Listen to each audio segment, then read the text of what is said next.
Good afternoon. This is Rich Nelson with Allendale covering the wrap-up comments. Today is Wednesday, December 29th of 2010 here. General day profit taking across the board for general commodities, general grains here this afternoon. Looks like corn up 3/4. That was the highest close of this uptrend so far. However, beans set back a little bit, down about 10 cents, and wheat up about 1 cent here. So overall, kind of a mixed day for the grains to speak of today. Over on the corn, news is a little light here. The fact that Mexico bought about 120,000 tons of U.S. soybeans, or I'd say of U.S. corn. Maybe one little positive factor. Also, traders are still watching that Argentine corn crop. Not really going to get too much into that detail right now.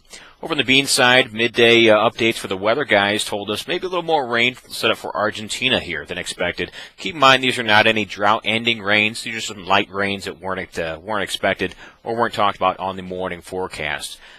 In other news, we can note that China did buy about 2 cargoes of U.S. soybeans. However, we must point out those are actually 2011 crop production soybeans. So not really that exciting for us on this end here. Over on wheat, one big question for the wheat guys right now is, will these snows that are coming up here on Friday be enough to cover up, to provide adequate snow cover for the freezing temps that are coming on Saturday for portions of the plains? Keep in mind, we've got portion of the plains hitting 0 to negative 10 degrees on Saturday. And as I said before, the big question is, will there be enough snow? We've got one forecaster that we follow saying maybe 1 to 3 inches at most, but only for portions of Kansas. Another forecaster, Drew Lerner, very well known in the industry, and our invited speaker to the Allendale Outlook Conference, he says 2 to 6 inches of snow. He says there will be adequate snow cover. So at this point, have some questions and some good arguments going on the wheat side of this industry here. Over on livestock, certainly nothing but a bullish day today to speak of. Let me go off with cattle because that's most exciting here. Up 45 cents. This is the highest close for the February contract for the entire uptrend. Certainly exciting there. Kansas traded cash cattle at 106. That was up $3 from its trade the week before. Texas trades at 107. That's also up $3. These are the highest, in fact, the second highest week of cash cattle trading ever happened just this week. Once again, the second highest week of cash cattle trading ever. You've got to go back to October of 2003 to find a single week with a higher trade than that. Pretty darn exciting. Wholesale beef up $1.44 and $1.63 for choice and select, respectively. What was the reason for all this news? One thing we talked about on the morning comments on the AM Livestock Fundamentals page was the fact that China's certainly looking like it's going to buy a little more beef.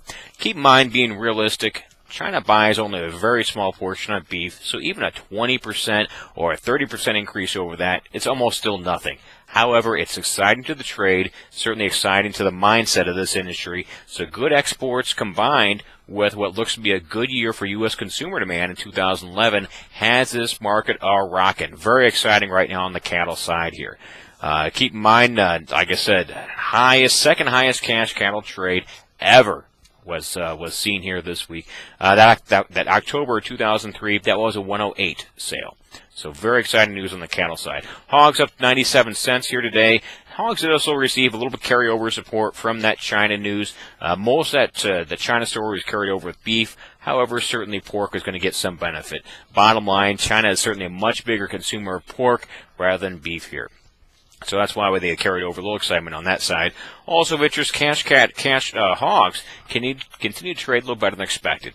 Steady to 50 cents higher this morning. The fact is that those East Coast plants, which had a large backup of hogs due to those problems on Monday with the snows, they say that they will get them all processed here Friday. So keep in mind that the East Coast guys say, it's not a problem, we've got this lined up, don't worry about it.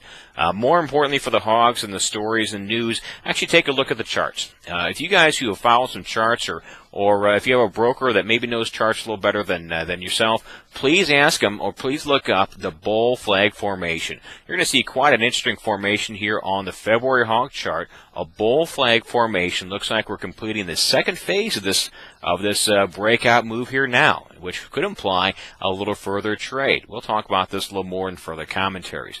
bull flag formation on the February hog charts. So nothing but good news there.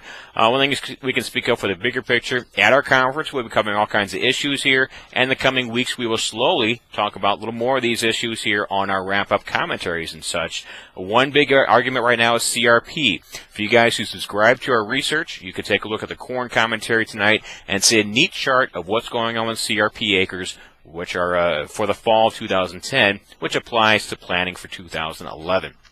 In other words, we're dropping 4.4 million acres expired out of CRP. However, USDA says 4.3 were re-enrolled, so we don't have a big push out of CRP here for 2011 plantings. So very exciting here, and we'll get a lot more in depth with that and tell you what's going on with the acres and the full lineup of supply-demand at our conference in January. You can get signed up through the website, Allendale-Inc.com, or give us a call here, 1-800-262-7538. This is Rich Nelson. Have a good trading day and a good trading week.